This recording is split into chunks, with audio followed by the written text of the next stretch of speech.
အားလုံးပဲမင်္ဂလာပါရှင်ဒီနေ့ကတော့ပဇွန်လေးကိုအချိုကြောချက်လေးချက်ပြမှာဖြစ်ပါတယ်နော်ပထမအဦးဆုံးရေစေးတန့်စင်ထားတဲ့ပဇွန်လေးကိုလေကြက်သားမုတ်ဂျင်းမုတ်စစ်တုံပြူမုတ်ပြီးညီမ QC လေးနည်းနည်းထည့်မယ်နော်အနံ့လေးနည်းနည်းလေးမွေးအောင်လို့ငရုတ်ကောင်းလေးလည်းထည့်လိုက်မယ်ပြီးအရသာလေးဝင်အောင်တေချာလေးနယ်ပြီးတော့နှက်ထားပေးလိုက်မယ်နော်ပဇွန်လေးကိုနှက်ထားတော့မှညီမစီအိုးလေးလည်းပြေးတည်လိုက်အောင်မယ်စီလေးနည်းနည်းလေးဆူလာပြီးဆိုရင်ညီမစနင်းမုံလေးတော့ထည့်လိုက်မယ်နော်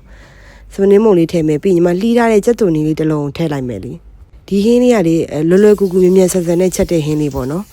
အရင်ဟိုလိုမျိုးအကြာကြီးတော့မချက်ကောက်ပဇွန်လေးကန်ရတာလက်ဝင်တာပဲရှိတာညီမလေးပဇွန်ကောင်းအောင်မတုံးတာဘူးဒါပေမဲ့ပဇွန်နဲ့ကအဲ့ခေါင်းနဲ့ကအစီလေးတော့ညီမဖယ်ထားတယ်အဲ့အတွက်ညီမကြက်သွန်လေးတက်ပြီဆိုရင်ပဇွန်ကောင်းနဲ့အစီလေးရယ်ခုန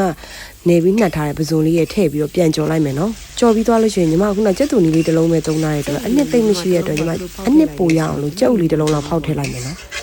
ဒီဟင်းလေးရလေးဒီလားကလေးဆိုလည်းတော်တော်ကြိုက်ကြမှာအရန်ရတာရှိလို့စိမ့်စိမ့်လေးနဲ့လေအရန်စားလို့ကောင်းတယ်လွယ်လွယ်ကူကူမြင်မြင်ဆန်ဆန်ပေါ့နော်လိုက်ချက်စားကြည့်ကြနော်ဗီဒီယိုလေးကိုအဆုံးထိကြည့်ပြီးတဲ့အတွက်ကျေးဇူးအများကြီးတင်ပါတယ်ရှင်